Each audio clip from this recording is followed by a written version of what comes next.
전라북도 사회적 경제 현황, 진안을 중심으로 간단하게 좀 소개해 드릴까 하는데요. 일단 요거는 작년 통계 자료를 중심으로 제가 의미 있는 각 부문들을 좀 정리해 놓은 겁니다. 어쨌든 전라북도 사회적 경제는 전국에 있어서도 굉장히 유의미하게 양쪽으로도 많고요. 활동의 면에서도 활발합니다. 그리고 그런 의미에서 전라북도 지역 내에서 가지고 있는 포지션도 굉장히 큽니다. 저희들이 좀 더 사회적 경제의 중심이 되는 분야로, 부문으로 사회적 기업, 협동조합, 마을기업, 자활기업으로 좀 따지고요. 중심에 두고 있고, 8개의 개별법 협동조합, 네, 다 사회적 경제의 영역입니다. 하지만 그 중에 정말 이 신용협동조합과 소비자생활협동조합 같은 경우에는 사실은 지역의 필요에 의해서, 시대적 필요에 의해서 만들어졌던 협동조합이죠. 그래서 사회적 경제와 항상 함께하고 있고 더 많은 활동들로 지역사회의 어떤 공헌들을 하고 있는데요. 전국적으로 굉장히 높습니다. 전라북도에 그만큼 사회적 경제가 활발합니다. 첫 번째로 사회적 기업, 이 숫자는 틀릴 수 있습니다. 올해도 벌써 3차례의 인증 심사가 있었고요. 그렇게 해서 하고 있는데, 궁극적으로 사회적 기업이라는 게 뭐겠습니까? 사회적 목적 실현을 사업의 기업의 목적으로 두고 있는데요. 그래서 일자리 제공형이 있고, 사회 서비스를 제공하는 유형이 있고, 지역사회 공헌형이 있습니다. 그리고 이런 것들이 혼합되어 있는 형태들도 있고요. 서비스 분야별로 문화예술, 청소, 환경, 교육 등등의 다양한 영역에서 사회적 기업들이 이렇게 열심히 활동하고 있습니다. 전국에서 약 서너 번째로 사회적 기업이 지금 많이 있기도 하고 활발한 활동들을 하고 있습니다. 협동조합은요, 2011년 협동조합 기본법이 만들어지면서 일반 협동조합과 사회적 협동조합으로 좀 구분되어 있어요. 협동조합이라고 하는 새로운 법인격이 만들어진 건데요. 보통 우리가 상법에 의거한 주식회사, 한명회사, 합자회사처럼 상법에 의거한 회사가 있고, 사실은 민법에 의거한 사단법인, 재단법인 같은 이러한 두 군데가 이러한 두 종류의 법인격들만 존재했는데, 협동조합이라고 하는 새로운 법인격이 2011년도에 만들어진 겁니다. 그 중에 협동조합 중에 사회적 협동조합은 사단법인에 좀 더 가까운 비영리 법인으로 구분하고 있고요.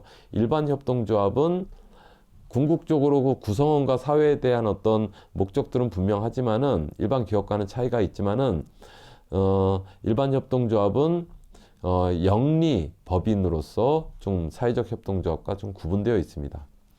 어쨌든 지난 10년 동안 전국에서 가장 많은 협동조합이 만들어졌고요.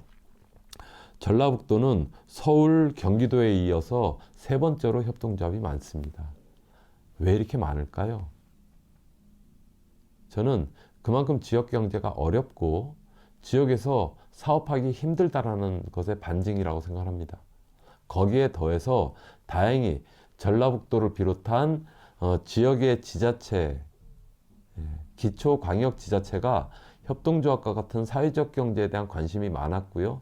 그에 따른 어떤 직간접적인 지원 정책들이 계속 있어 왔기 때문에 서울, 경기에 이어서 전라북도가 오히려 부산, 대구, 광주보다 훨씬 더 많은 이유이기도 하죠. 어쨌든 진안도 적지 않은 협동조합이 있습니다. 마을기업, 행안부 사업이고요. 마을기업은 마을 주민들을 중심으로 기업을 조직해서요, 마을에 생산되는 원재료를 제조, 가공, 체험, 관광을 통해서 더 많은 수익을 얻는 마을에서의 기업을 이야기를 합니다. 어쨌든 마을 기업, 어쨌든 전라북도가 대표적인 거고요. 진안 역시도 마을 기업은 다른 인근의 시군보다는 적지만은 어쨌든 오랜 마을 공동체 사업의 경험이 축적되고 굉장히 많은 그 선진 사례가 있기 때문에 사실은 마을 기업의 유의미한 모델들이 진안이나 인근에서 전라북도에서 많이 만들어지고 있습니다. 주로 마을기업은 어쨌든 농촌, 산촌이 가지고 있는 그러한 인적인, 물적인 그러한 기반들을 상품화하다 보니까 뭐 식품이나 관광이나 이런 데들이 상대적으로 굉장히 많습니다. 자활. 진안에도 지금 진안 지역자활센터가 있죠. 이런 겁니다. 지역자활센터는 어쨌든 사회적 취약계층과 차상위 계층을 대상으로 해서 지금 그 안정적 근로기회들을 뭐 교육을 한다든지 공동의 어떤 사업 발굴들을 위해서 지역자활센터가 인큐베이팅과 같은 역할들을 하고 있는 거고요. 자활사업단을 지난도 이게 작년 재작년 한 7개의 사업단들을 꾸렸네요. 이 사업단이 안정적으로 이제는 사업의 어떤 상품과 서비스의 안정적인 수준에 이르게 되면 자활기업으로 독립하게 됩니다. 그 자활기업이 어쨌든 전라북도도 다른 지역에 비해서 굉장히 많고 진안에도 자활기업이 있습니다. 전라북도를 대표하는 자활기업이 진안에 있기도 하고요.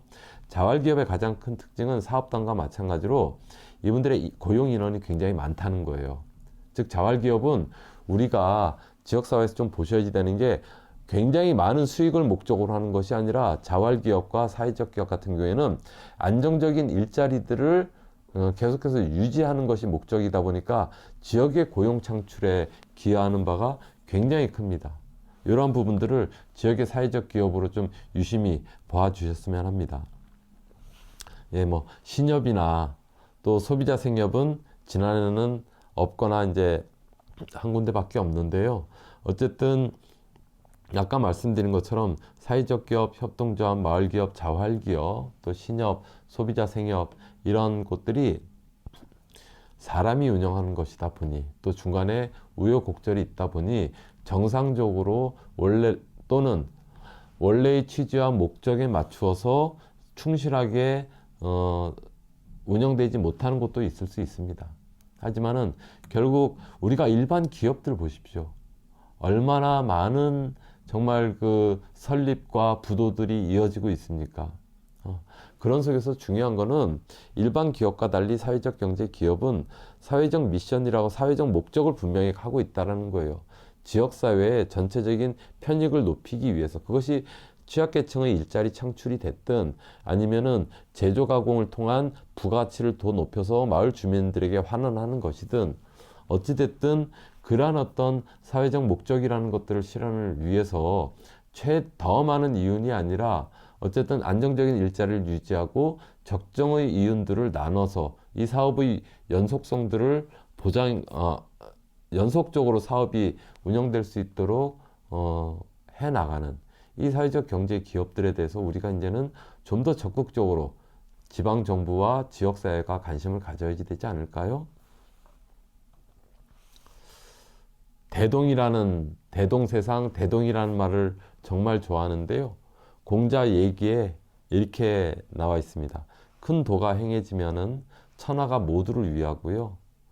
그래서 어질고 유능한 사람들이 화목을 다지고요. 뽑혀서 사람들이 자기 부모만이 아니라 마을의 어른들, 지역의 어른들을 다 부모로 여기고 내 새끼만 챙기는 것이 아니라 우리 새끼를 모두가 같이 챙기고요.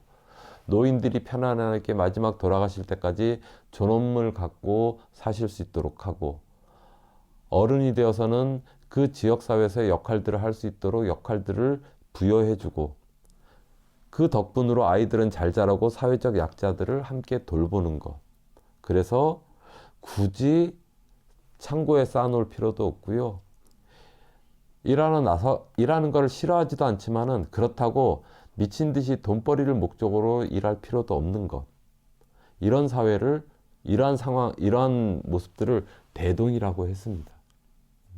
궁극적으로 사회적 경제가 지향하는 가치가 바로 단군의 그 건국 이념, 홍익인간이라고 하는 것으로부터 정말 반만년 동안 이어내렸던 어떤 대동세상이라고 하는 이 대동의 가치들, 그것이 실현되는 모습들이 이러한 모습 아니겠습니까?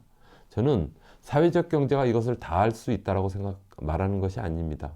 사회적 경제가 그리는 가치들도 지향하는 세상도 이런 모습이다라는 거죠. 그것을 위해서 사회적 경제가 지역 경제 속에서 자그마하지만은 주어진 일들을 열심히 해 나가는 것, 그러한 것들이 모아져서 우리가 살고 있는 지역 사회가 모두가 꿈꾸는 이러한 정말 그 홍익인간의 세상들을 함께 일구어 가는 것, 그것이 저는 사회적 경제의 지금의 과제와 역할이 아니겠는가 생각을 합니다. 네, 이상으로 마치겠습니다. 시간 내주셔서 감사합니다.